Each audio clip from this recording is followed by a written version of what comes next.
हाँ, तो स्टूडेंट्स हम लोग कहाँ थे?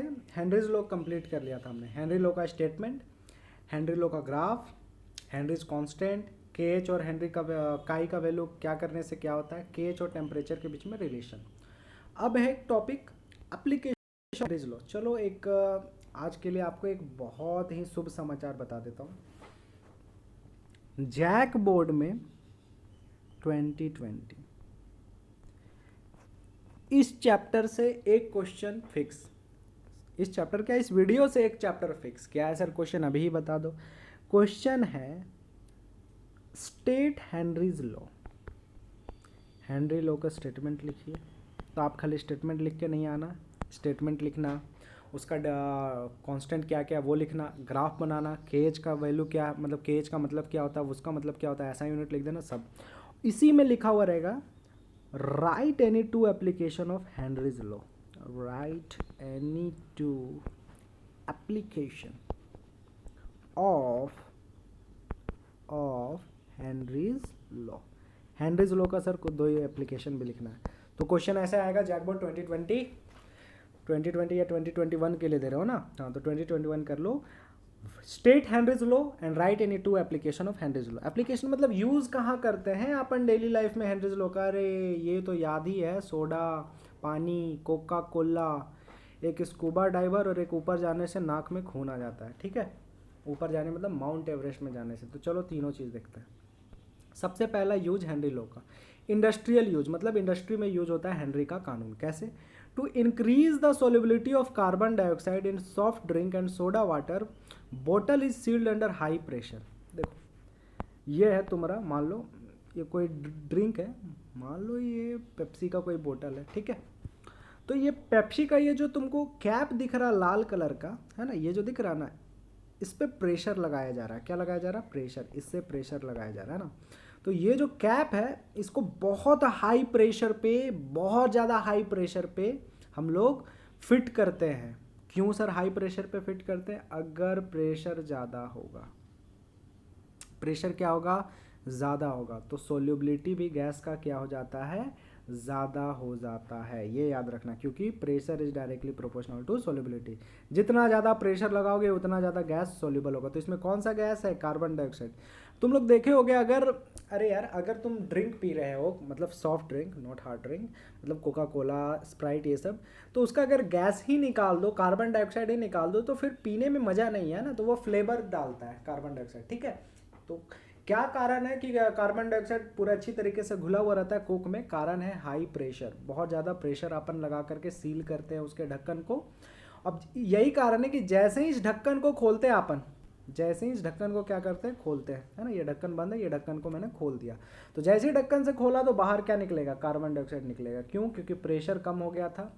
अंदर तो पूरा प्रेशर बन के रखा था, लेकिन जैसे ही खोला प्रेशर कम हो गया। प्रेशर कम हो गया तो गैस का घुलनशीलता कम हो जाएगा, तो कार्बन डाइऑक्साइड आपका बाहर आ जाएगा, फिज आवाज़ करता है, ठीक है।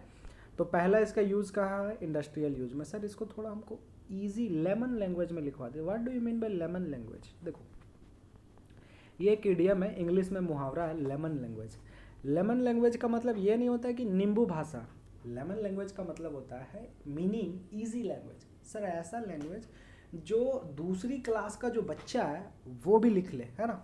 तो तुम क्या लिखोगे?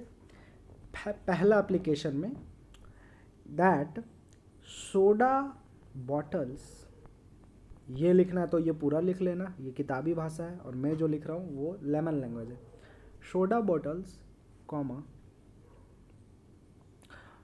Soft drinks, soda bottle comma soft drinks are sealed with high pressure, sealed with high pressure because, मैं सिर्फ कॉज लिख रहा हूँ, आप समझ लेना बिकॉज है, ठीक है। बिकॉज फिर यहाँ लिख रहा हूँ प्रेशर, मैं सिर्फ साइन लिख रहा हूँ, आप पूरा लिखना इंग्लिश में। प्रेशर बिकॉज प्रेशर इंक्रीज, हाँ on, sorry, because on increasing pressure, because उसके बाद on increasing pressure the solubility of carbon dioxide also increases according to Henry law, ठीक है। Soda bottle comma slash soft drinks are sealed with high pressure because on increasing the pressure the solubility of carbon dioxide also increases. खत्म बात। दूसरा, the tanks use by scuba divers. अरे scuba divers किसको बोलते हैं? Scuba diverse बोलते हैं गोताखोर को। सर गोताखोर तो हम एक ही केस में देखे हैं, जब कोई बाढ़ उड़ आता है ना, तो बच्चे बच्चे जब डूब जाते हैं पानी में तब गोताखोर जाता है। अरे हाँ, नेशनल ज्योग्राफी में देखा होगा। ये देखो गोताखोर दिखाता है तुमको, ये देखो, ये तुम्हारा गोताखोर है, ठीक है। बैग में पीछे ऑक्सीजन का पंप लेकर के गोता मारता है, और मछली जैसा पैर रहता है इन लोग का, है ना, पैड पहन लेता है। दैट उसको अंग्रेजी में अपन क्या बोलते हैं? स्कूबा डाइवर्स बोलते हैं। Scuba diverse, SCUBA, scuba diverse English में, और हिंदी इसका होता है गोताखोर। हिंदी हमारी मातृभाषा है ना, तो हिंदी इंग्लिश दोनों आना चाहिए, क्योंकि हिंदी हमारी मातृभाषा है, लेकिन हिंदी से ज़्यादा काम इंग्लिश होता है। इंग्लिश ज़्यादा काम आता है, क्योंकि पेपर में भी इंग्लिश में लिखना पड़ता है। उसके बाद फिर मातृभाषा तभी तक काम आता है जब तक आप अपने स्टेट पे हो, होम स्टेट पे हो। जैसे आप आउटसाइड स्टेट चले जाओ, फॉर एग्जांपल साउथ चले जाओ, या बड़े multinational multi city metro city चले जाओ, तो आपको you must know the English language. तो इसमें क्या है? The tanks used by scuba divers are filled with air diluted with helium. अरे सर क्या बोल रहे हो? मतलब ये वही बता रहा है कि जो टैंक यूज करता है ना स्क्यूबा डाइवर्स, पहले इतना बात रखो, the tank use by scuba diverse, इसमें क्या फिल रहता है? इसमें सिर्फ ऑक्सीजन फिल नहीं रहता है, ध्यान देना, सिर्फ और सिर्फ ऑक्सीजन फिल्ड नहीं रहता। क्यों? क्योंकि अगर सिर्फ हम इस टैंक में पूरा ऑक्सीजन फिल कर देंगे ना, तो ऑक्सीजन का जो KH का वैल्यू होता है, KH का वैल्यू है ना, या ऐसे याद रखो, इसमें अगर जो टैंक है इसमें सिर्फ अगर ऑक्सीजन डाल देंगे तो ऑक्सीजन का जो प्रेशर जो होता है वो बहुत ज़्यादा होता है। प्रेशर क्या होता है? बहुत ज़्यादा। सर प्रेशर क्यों ज़्यादा होता है? क्योंकि इसका वजन ज़्यादा होता है। O2 का वजन होता है 32, नाइट्रोजन का वजन होता है, नाइट्रोजन N2 14, 14 2 28। सर और क्या है? हीलियम, हीलियम का वजन तो और कम होता है 4, है ना। तो जिसका ज़्यादा वजन है उसको ज़्यादा नहीं करेंगे, मिक्सचर लेंगे। देखो हम लोग जानते हैं कि हम लोग को सांस लेने के लिए ऑक्सीजन ही काम आएगा, तो सिलेंडर में जो लेकर के जा रहा है, या तो तुमको एवरेस्ट में चढ़ना है तो सिलेंडर ले जाओ, या तुमको स्कूबा डाइविंग करना है तब सिलेंडर ले जाओ। तो ऑक्सीजन का तो ज़रूरत है, लेकिन अगर प्योर ऑक्सीजन ले गया बाबू, प्योर ऑक्सीजन ले गया तो क्या होगा? प्रेशर बहुत ज़्यादा हो जाएगा, क्योंकि ऑक्सीजन का 32 मास होता है O2 का, ठीक है, 16 दूनी 32। तो क्या करते हैं? ऑक्सीजन ना ले जा करके अपन मिक्सचर ऑफ ले जाते हैं नाइट्रोजन, ऑक्सीजन और हीलियम, जिसमें हीलियम होता है 11.7%, नाइट्रोजन होता है 56%, और ऑक्सीजन होता है 32.1%, है ना। अरे तुमको परसेंटेज याद करने की ज़रूरत नहीं है, बस यहाँ से यहाँ तक लिखना तुम लोग दोनों, both boards. The tanks used by scuba divers are filled with air diluted, word अगर अच्छा लग रहा है तो लिखो, नहीं तो फिर एयर मिक्स्ड विथ, डाइल्यूटेड की जगह लिख लेना mixed with helium, nitrogen and oxygen. अगर प्योर एयर या प्योर ऑक्सीजन ले लेता तो बहुत ज़्यादा मास हो जाता, प्रेशर बहुत ज़्यादा हो जाता, प्रेशर बहुत ज़्यादा हो जाता, तो ऑक्सीजन मास कहाँ? हमारा नाक में घुसा हुआ रहता है ना, हम लोग लेते हैं तो अंदर का ब्लड का प्रेशर इतना ज़्यादा होता, नस उस फट जाता, ठीक है, तो आदमी ऊपर भी जाने का चांस था। इसलिए हम लोग प्योर ऑक्सीजन ना यूज करके मिक्सचर यूज करते हैं ऑक्सीजन, नाइट्रोजन और हीलियम का। थर्ड बोल रहा है at high altitudes. High altitudes मतलब बाबू माउंट एवरेस्ट। तो आदमी लोग जब भी माउंट एवरेस्ट या कोई भी बड़ा ऊंचा दुनिया का पहाड़ का चढ़ाई करता है तो वो हमेशा अपने साथ ऑक्सीजन सिलेंडर ले आता है। क्यों सर क्यों? जैसे जैसे हम लोग ऊपर जाते हैं वैसे वैसे प्रेशर कम होने लगता है, वैसे वैसे ऑक्सीजन की घुलनशीलता हवा में कम होने लगती है, हम लोग का दम घुटने लगता है, सांस लेने में दिक्कत आती है, नाक से खून बहने लगता है, इसी को अपन एनोक्सिया डिजीज कहते हैं, एनोक्सिया।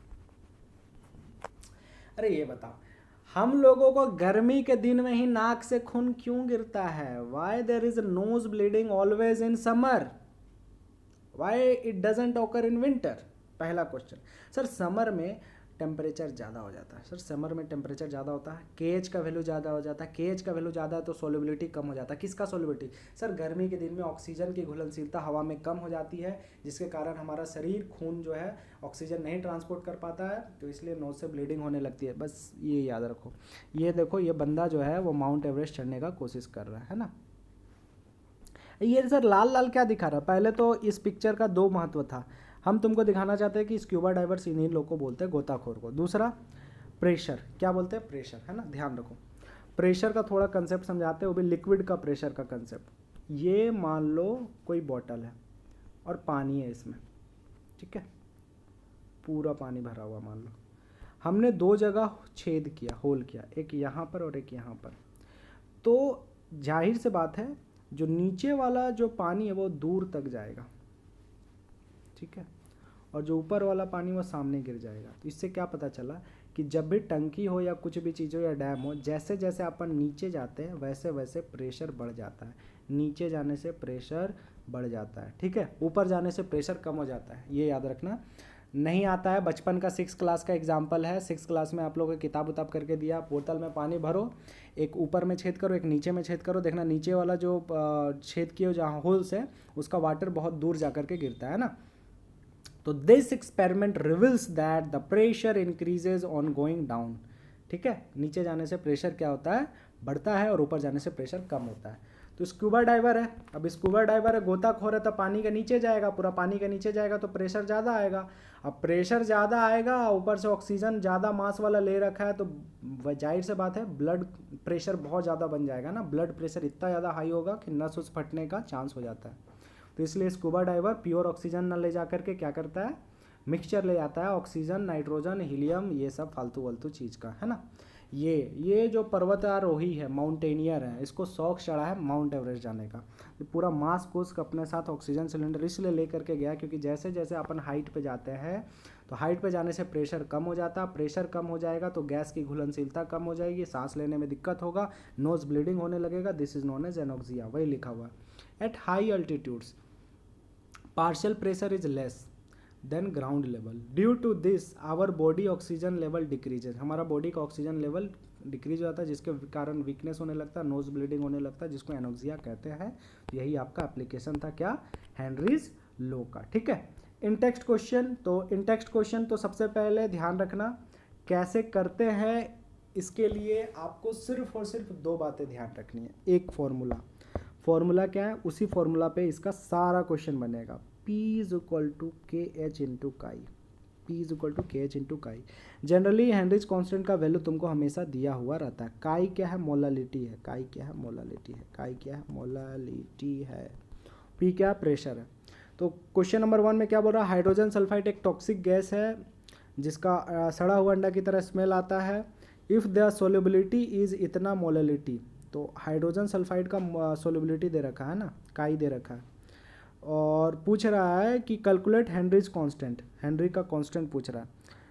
कब पूछ रहा है जी, तो ये पूछ रहा होगा एसटीपी पे। What do mean by STP, STP का मतलब होता है क्लास 11th में पढ़ा होगा, नहीं पढ़ा है तो फाकी मारा है तो नहीं पता होगा। स्टैंडर्ड टेम्परेचर प्रेशर, प्रेशर तुमको लेना 1 atm, तो इस क्वेश्चन के लिए प्रेशर का वैल्यू 1 atm और काई दे रखा 0.195, पुट कर दो, केएच आ जाएगा, ठीक है। Henry's laws constant for carbon dioxide in water is इतना, मतलब ये जो पूरा इतना बड़का दिया हुआ है ये केएच का वैल्यू है। केएच का वैल्यू कितना दिया, हेनरीज कांस्टेंट दिया 1.67 इंटू 10⁸ पास्कल। तो हम बताए ना, ऐसा यूनिट पास्कल पे दे दे, चाहे एटीएम में दे दे, चाहे जो भी दे दे, कोई मतलब नहीं है। Calculate the quantity of CO2, quantity मतलब तुमको मोलालिटी पहले निकालना है। इन 500 ml of soda when packed under 2.5 atm, तो देखो प्रेशर दे रखा है 2.5 atm। एनसीईआरटी सॉल्यूशन मत देखना, बड़ा घटिया तरीके से सॉल्व किया, मैं बता रहा हूँ, ठीक है, बड़ा घटिया तरीके से एनसीईआरटी ने सॉल्व किया इन टेक्स्ट क्वेश्चन को। तो केएच का वैल्यू दे रखा है, प्रेशर का वैल्यू कितना है 2.5 atm दे रखा है। यहाँ से तुम मोलालिटी निकालो, क्या निकालो, मोलालिटी। फॉर्मूला पुट कर दो, P इज इक्वल टू के एच इंटू काई। तो P पता है, के एच पता है, तो P बटा के एच करके मोलालिटी निकाल लेना। अब वो जो मोलालिटी है उसमें दो चीज़ें हैं, वो मोलालिटी किसका निकलेगा, तो देखो एक वाटर है ना उसमें, और एक तुम्हारा क्या है, सोडा है ना, सोडा, एक सोडा में कार्बन डाइऑक्साइड है, तो ये गैस एंड लिक्विड है, तो मोलालिटी का ही कुछ ना कुछ निकल जाएगा। चलो हटाओ, मोलालिटी तुम लोग निकालना, उसके बाद बताएंगे क्या करना पड़ता है। मोलालिटी जब निकाल दोगे तो फॉर्मूला क्या होता है, N1 बटा N1 प्लस N2 होता है कि नहीं होता है, अरे हाँ सर होता है। N1 क्या जो कम होता है, N2 क्या होता है जो, अच्छा N1 जो ज़्यादा होता है, N2 क्या होता है जो कम होता है। इस केस में काई में मोलालिटी जिसका निकाल रहे हैं मोलालिटी या मोल फ्रैक्शन, काई तो मोल फ्रैक्शन होता है ना, मैं मोलालिटी क्यों बोल रहा हूँ, मोलालिटी तो स्मॉल एम होता है, मोलालिटी कैपिटल एम होता है, माफ़ कर दो गलती से टंग स्लिप हो गया। काई का मतलब मोल फ्रैक्शन, तो मोल फ्रैक्शन अपन निकालते हैं जब, तो जिसका निकालना रहता है उसका 1 और बटा नीचे में 1 + 2, यही होता है ना। तो वही चीज़ करते हैं। हमको P इज इक्वल टू के एच इंटू काई जब किए तो यहाँ से काई आ गया, काई इज इक्वल टू लिख देना N1/N1 प्लस N2, ठीक है। N1 मान लेना जो कम है, N1 जो कम है यहाँ पर वाटर और सोडा में कौन कम रहेगा, सोडा कम, मतलब कार्बन डाइऑक्साइड कम रहेगा, तो ये number of moles of CO2 हो गया whole divided by N1 plus N2, मतलब number of moles of CO2 plus number of moles of water. Number of moles of water को नेग्लिजिबल मान लेना है ना।